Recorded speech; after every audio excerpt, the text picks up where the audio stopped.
அனைவருக்கும் வணக்கம். College TRB exam material test batch போட்டுட்டு வரேன். சிஎஸ்ஆர் மேத்தமெட்டிக்ஸ்க்கும் டெஸ்ட் பேட்ச் கொடுத்துட்டு வரோம். ஸோ இந்த வீடியோவில் பார்த்தீங்க அப்படின்னா ஒரு ரேண்டம் சால்விங் ப்ராப்ளம் செஷனில் குரூப் தியரிலேருந்து ஒரு இம்பார்ட்டன்ட் ப்ராப்ளம் பார்க்க போகிறோம். சரியான ப்ராப்ளம் அது. ஸோ இந்த ப்ராப்ளத்தை ஒன்ஸ் நீங்கள் அண்டர்ஸ்டாண்ட் பண்ணிட்டீங்க அப்படின்னா குரூப் தியரியில் நிறைய கான்செப்ட் உங்களுக்கு கிளியர் ஆகும். ஓகே, ஸோ ப்ராப்ளம் என்றதை பார்த்துடலாம். Let G1 G2 be two subgroups and pi is a map from G1 to G2 be a subjective group homomorphism. So இது வந்து ஆன்டு குரூப் ஹோமோமார்பிசம் சொல்லியிருக்காங்க. நமக்கு ஆன்டு மேப்னான்றது டெஃபினிஷன் தெரியணும். Group ஹோமோமார்பிசம்ன்றதுக்கான definition தெரிஞ்சிட்டாவே போதுமானது. இந்த கொஸ்டினை நீங்கள் ஈஸியாக அப்ரோச் பண்ணிடலாம். ஸோ ஃபர்ஸ்ட் ஆப்ஷன் பார்த்தீங்கன்னா G1 இஸ் சைக்ளிக்காக இருந்தால் G2 இஸ் சைக்ளிக்கான்னு கேட்குறாங்க. அதே போல் G1 இஸ் அபிலியனாக இருந்தால் G2 இஸ் அபிலியனான்னு சொல்லி கேட்குறாங்க. Suppose H is a subgroup of G1 இருந்தால் தென் pi of H is a subgroup of G2 கேட்குறாங்க. If n is a normal subgroup of G1 இருந்தால் then pi of n is a normal subgroup of G2 கேட்குறாங்க. அவ்வளோதாங்க statement. Okay, so ரொம்ப முக்கியம். G1 cyclic implies G2 is cyclic. G1 is abelian implies G2 is abelian. H is a subgroup of G1 implies pi of H is a subgroup of G2 சொல்லி கேட்குறாங்க. n is a normal subgroup of G1 இருந்தால் pi of n is a normal subgroup of G2 சொல்லி கேட்குறாங்க. Okay, so இது எல்லாமே நமக்கு வந்து ஒரு ஸ்டேட்மெண்ட் கொஸ்டினாக இருக்குது. இது எப்படி சால்வ் பண்ணலாம் அப்படின்றத பார்த்துருவோம். ஸோ ஃபர்ஸ்ட் ஆஃப் ஆல் உங்களுக்கு வந்து சைக்ளிக் குரூப்போட டெஃபினேஷன் என்ன? Group G set to be cyclic அப்படின்னா என்ன நடக்கும் அப்படின்னு பார்க்கலாம். group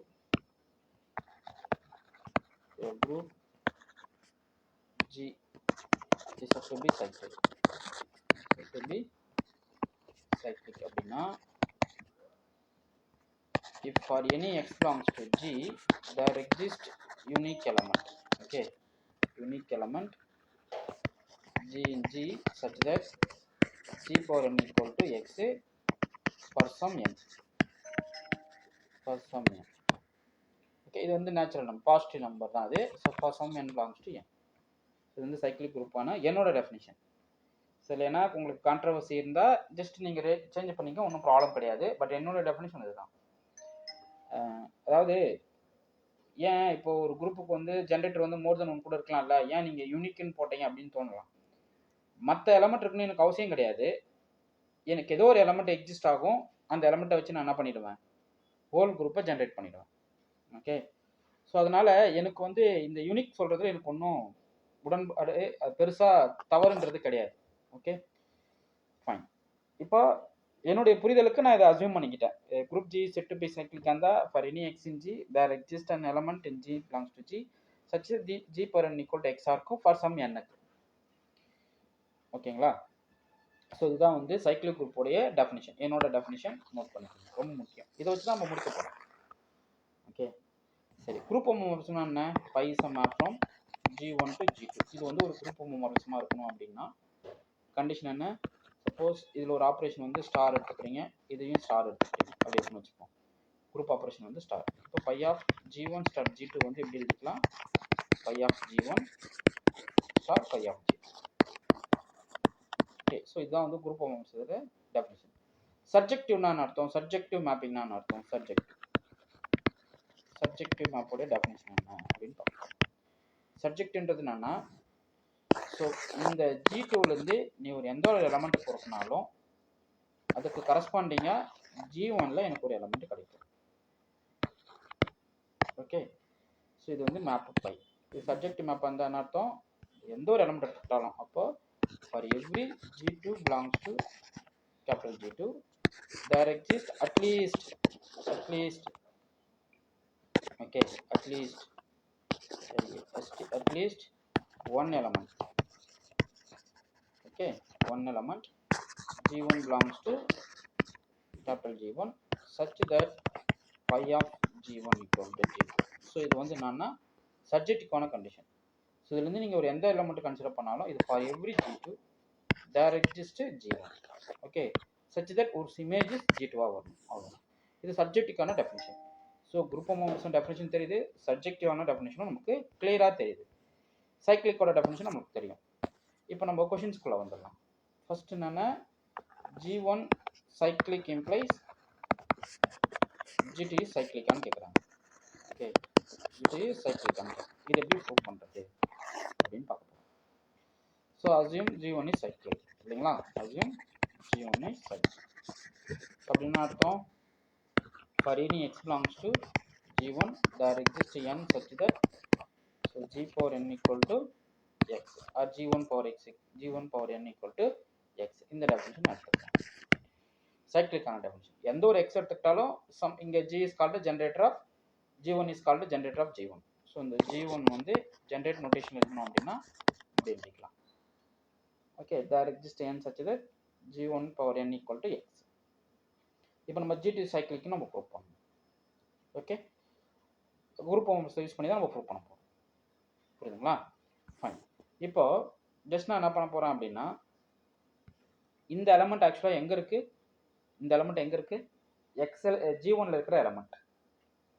இப்போ நம்ம என்ன ப்ரூவ் பண்ணணும்? G2 சைக்கிளுக்குன்னு ப்ரூவ் பண்ணணும். ஓகே இப்போது G1ல எந்த ஒரு எலமெண்ட் எடுத்துக்கிட்டாலும் அது இந்த எலமெண்ட் பவராக தான் இருக்கும் இல்லைங்களா? சம் G1 இதான் ஜென்ரேட்டர், இந்த எலமெண்ட் பவராக தான் இருக்கும். ஸோ G1ல எந்த ஒரு எலமெண்ட் எடுத்துக்கிட்டாலும் அதான் எக்ஸை கன்சிடர் பண்ணுறேன் which is in the form of G1 power n என்ற ஃபார்மேட்டில் இருக்கும். இப்போது G2 சைக்கிளுக்கு நம்ம ப்ரூவ் பண்ணணும். அப்படின்னா என்ன அர்த்தம்? அதுக்கு ஒரு ஜென்ரேட்டர் காட்டணும், அதில் ஒரு எந்த ஒரு எலமெண்ட் இருந்தாலும் அந்த எலமெண்ட்டை சம் ஜென்ரேட்டர் பவர்ஸாக நம்ம எழுத முடியும். கரெக்டுங்களா? சரி இப்போ நான் என்ன பண்ண போகிறேன் அப்படின்னா for any y belongs to G2 எடுத்துக்கிறேன். இது வந்து ஒரு ஆர்பிட்ரரி எலமெண்ட். இதை வந்து ஏதோ சம் எலமெண்ட்டோடைய பவராக காட்டிட்டோம் அப்படின்னா G2 வந்து சைக்கிளிக் ஆகிடும். Okay for any G belongs to capital G2 எடுத்துக்கிட்டேன். சின்ஸ் phi is onto அப்படின்றதால so there exist some x belongs to G1 such that phi of x equal to y ன்னு வந்து கரெக்டுங்களா? இது வந்து ஆன் டுக்கான டெஃபினிஷன் யூஸ் பண்ணி இப்போ எக்ஸ்ன்றது என்ன? எனக்கு G1 பவர் n ஏன்னா சைக்கிளிக்ன்றதால இது நான் எடுத்துக்கலாம். இப்போ குரூப் மெம்பர்ஸில் இது எப்படி பிரிச்சுக்கலாம்? phi of G1 dot G1 dot and so on இது வரைக்கும் கொடுக்குறீங்க n எலமெண்ட்ஸ் வரைக்கும் கொடுக்குறீங்க G1 வரைக்கும் இது y. இது குரூப் மெம்பர்ஸ் நான் ஸ்ப்ளிட் ஆகும். அப்போ phi of G1 into phi of G2 G1 into phi of எவ்வளோ டேர்ம்ஸ் வரைக்கும் n எலமெண்ட்ஸ் வரைக்கும் இது ஸ்ப்ளிட் ஆகும். ஸோ இது எப்படி எழுதிக்கலாம்? phi of G1 whole power n equal to ஒய்ன்னு எடுத்துக்கலாம். அப்போது எந்த ஒரு எலமெண்ட்டு நீ எதில் எடுத்துக்கிறீங்க G2ல கன்சிடர் பண்ணாலும் இது வந்து for any element in G2 அது வந்து சம் எலமெண்ட்ஸ் பவர் என்னன்னு காட்டியிருக்கேன். அப்போது இதில் வந்து G2 கோட ஜென்ரேட்டர் யார்? phi of G1. அவ்வளோ புரியுதுங்களா? அவ்வளோதாங்க. ஸோ அப்போது இதனால G2 ஆயிடுச்சு நமக்கு G2 இஸ் சைக்கிள். ஓகே புரிஞ்சிச்சா? அப்போ G2 சைக்கிளிக்ன்றது ட்ரூ. அப்போ G1 சைக்கிளிக் அசியூம் பண்ணி நம்ம என்ன பண்ண போகிறோம்? G2 சைக்கிளிக்னு ப்ரூவ் பண்ணிட்டோம். அடுத்து இப்போ G1 அப்ளியன் எடுத்துப்போம். So assume G1 is abelian. Same தான். அசியூம் G1 இஸ் நமக்கு என்னது? Abelian. Assume G1 is abelian. Assume G1 is abelian. அப்படிதான் அர்த்தம். For any x, y belongs to G1ல எடுக்கிறீங்க such that x into y equal to y into x convert ஆகும். Okay x into y equal to y into x convert ஆகிடும். Okay same அதே subjective group of moves definition படி for every G2, G2 dash belongs to G2ல எடுத்துக்கிட்டீங்க அப்படின்னா there exist x and y such that phi of x equal to G2 and phi of y equal to G2 dash. தப்பு இல்லைல்ல? இது வந்து onto group of moves definition படி நான் எழுதிட்டு வரேன். ஓகே இப்போ நம்ம என்ன ப்ரூவ் பண்ணோம்? G2 இஸ் அப்ளியன் ப்ரூவ் பண்ணோம். அப்படின்னா அர்த்தம் G2 dash equal to G2 dash into G1 dash G2ன்னு ப்ரூவ் பண்ணுறேன். இப்போ நான் அதை எடுத்துக்கிறேன். So G2 into G2 dash எடுத்துக்கிறேன். இது nothing but phi of x into phi of y. கரெக்டுங்களா?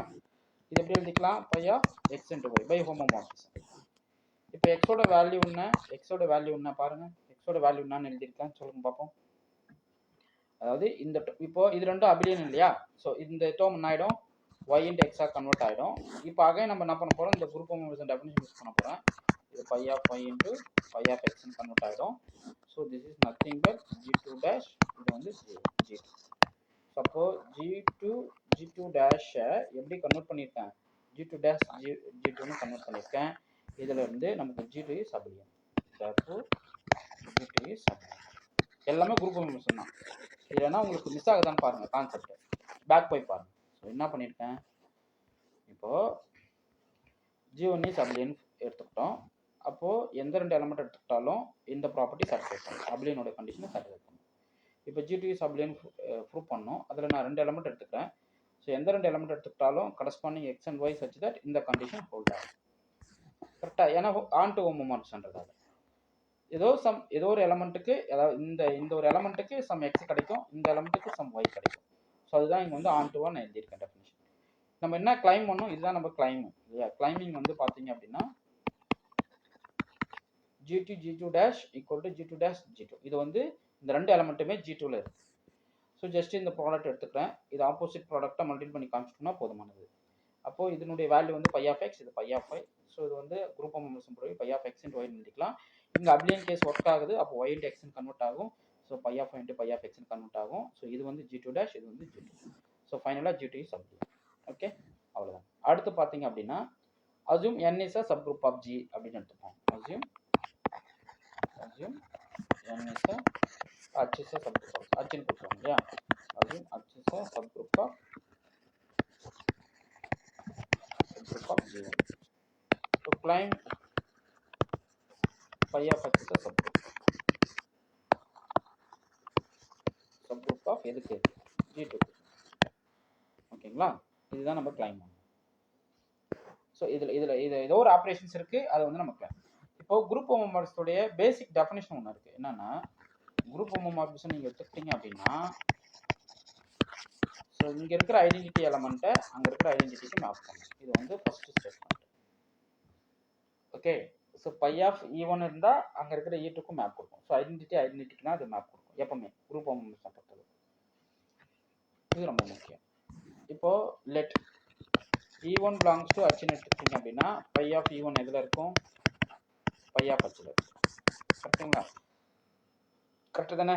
ஏன்னா E1 belongs to Hன்னு வச்சுக்கோங்களேன். E1 belongs to Hன்னு எடுத்துக்கிட்டா பை ஆஃப் E1 ஆக்சுவலாக என்னவா இருக்கும், அது பை ஆஃப் Hல ஒரு எலமெண்ட்டாக இருக்கும்.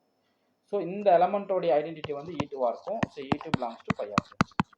ஸோ வந்து நான் எம்டி ஆகிடும், பை ஆஃப் H வந்து நான் எம்டி. Okay, next. இப்போது நெக்ஸ்ட் என்ன பண்ணும் சொல்லுங்கள். அதாவது அது சப்குரூப்னு ப்ரூவ் பண்ணணும் அப்படின்னா x y inverse belongs to phi of Hன்னு பார்க்கணும். அப்படி இல்லைனா G2 inverse belongs to phi of Hன்னு பார்க்கணும். ஏதோ ஒன்று இந்த ப்ராசஸ் நமக்கு நடக்கணும். சப்குரூப்பை பொறுத்தளவுக்கு இது மட்டும் நம்ம உள்ள ஃபர்ஸ்ட் ஐடென்டிட்டி காட்டணும். அதுக்கப்புறம் எந்த 2 எலமெண்ட் எடுத்துக்கிட்டாலும் அதனுடைய இமேஜ் வந்து அதுக்குள்ள விழும். ஓகே, ஸோ பை ஆஃப் Hோட கலெக்ஷன் என்ன அப்படின்னு பார்க்கலாம். ஜென்ரலாக பை ஆஃப் Hோட டெஃபினேஷன் எப்படி இருக்கும் பாருங்க. ஸோ பை ஆஃப் Hன்றது என்னன்னா, ஸோ இது இருக்கிற எலமெண்ட் எல்லாமே எப்படி இருக்கும் அப்படின்னா பை H ஃபார்மேட்டில் இருக்கும். வேறு H belongs to capital H. இதுதான் பை ஆஃப் H. வேறு phi is group of homomorphism. Okay, so இது எல்லாமே இந்த கலெக்ஷன்ஸாக வரும். ஓகே, ஸோ உங்களுக்கு என்னன்னா இந்த பை ஆஃப் Hன்றது எதனுடைய சப்செட்டாக இருக்குது, phi of H is subset of G2க்கு இருக்குது. ஸோ G2க்குள்ளே இருக்கிறதால இந்த பை ஆஃப் H வந்து ஏதோ சம் G எலமெண்ட்டாக தான் ரீட் ஆகும். அது என்னன்னு சொல்ல முடியாது. பட் நம்ம எது வேணா இருக்கலாம், அந்த ஆர்பிட்ரரி எலமெண்ட் எது வேணா இருக்கலாம். ஓகே, இது வந்து நம்ம சப் குரூப்னு ப்ரூவ் பண்ணணும். ஸோ இது வந்து ஐடென்டிட்டி எலமெண்ட் உள்ள இருக்குன்னு நம்ம சொல்லிட்டோம். நெக்ஸ்ட் வந்து இன்வெர்ஸ் எலமெண்ட் உள்ள இருக்க மாதிரி நம்ம காட்டணும். கரெக்டுங்களா. இப்போ நான் என்ன பண்ண போகிறோம் அப்படின்னா let phi of H1 phi of H element of phi of H. To claim என்ன கிளைம் பண்ணணும் சொல்லுங்க பார்ப்போம். Phi of H1 phi of H2 whole inverse belongs to phi of H நம்ம காட்டலாம் போதும். கரெக்டுங்களா. எப்படி காட்டலாம் பாருங்க. Phi of H1 into phi of H2 whole inverse belongs is equal to phi of H1 into H2 inverse. இது எங்கே இருக்கும், சப்செட் ஆஃப் பை ஆஃப் Hல இருக்குமா. ஏன், சப் குரூப்ன்றதால. ஸோ H இஸ் சப் குரூப்ன்றதால அதனுடைய இந்த H1 H2 எங்கே எடுக்கிறீங்க, H1 H2 வந்து Hலேருந்து எடுக்கிறீங்க.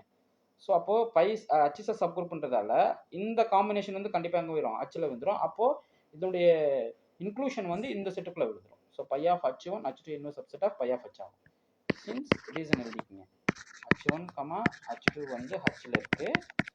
அந்த சப் குரூப்ன்றதால இந்த எலமெண்ட்டுக்கு கரஸ்பாண்டிங்கான இந்த காம்பினேஷன் வந்து கண்டிப்பாக அச்சில் விடும். அப்போது இதனுடைய ஹோமோமார்பிசம் இமேஜ் பார்த்தீங்க அப்படின்னா phi of h1 phi of h2 inverse வந்து a subset of phi of h1 வருது. ஓகே, ஸோ அவ்வளோதாங்க. அப்போ என்ன ஆகுது பாருங்களேன், இந்த எலமெண்ட் பிலாங்ஸ் டு நமக்கு இந்த செட்டுக்குள்ளே விழுந்தது. அப்போது எனக்கு என்ன கிடைச்சது ஃபைனலாக phi of h1 phi of h2 inverse is subset of phi of h1 கிடைச்சிச்சு. அப்போது இதுவும் நமக்கு ட்ரூ தான். என்ன ஆப்ஷனு? g1 இஸ் அப்படின் ட்ரூ. அதுக்கப்புறம் h இஸ் சப் குரூப்பாக இருந்தால் phi of h is subgroup of g2 true. So normal subgroup true ஆகும். செக் பண்ணிக்கோங்க, இந்த 4 ஆப்ஷனுமே ட்ரூ. ஓகே, ஸோ இந்த ப்ராப்ளம் நல்லா ப்ராக்டிஸ் பண்ணிக்கிங்க.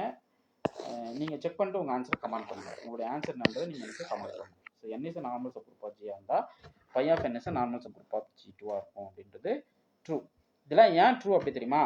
குரூப் மட்டும் அப்படின்றதால ட்ரூ கிடையாது, சப்ஜெக்டிவ் நடக்கிறதால தான் இது ட்ரூ. ஸோ மேப்பு சப்ஜெக்டிவாக இருந்தால் இந்த எல்லாமே நடக்கும். சைக்ளிக்காக இருந்தால் சைக்ளிக், அபிலியன் இருந்தால் அபிலியன், சப் குரூப்பாக இருந்தால் அதுவும் சப் குரூப்பாக இருக்கும், நார்மலாக இருந்தால் இமேஜும் நார்மலாக இருக்கும். அவ்வளோதாங்க. ஓகே, இந்த ப்ராப்ளம் நல்லா ப்ராக்டிஸ் பண்ணிக்கிங்க. பொறுமையாக கவனிங்க, என்ன சொல்லியிருக்கான் அப்படின்றத கிளியராக பாருங்கள், புரியும். ஓகே, உங்களுக்கு இந்த வீடியோ பிடிச்சிருந்தா லைக் பண்ணுங்கள், கமெண்ட் பண்ணுங்கள், உங்கள் ஃப்ரெண்ட்ஸுக்கு ஷேர் பண்ணுங்கள். தேங்க்யூ.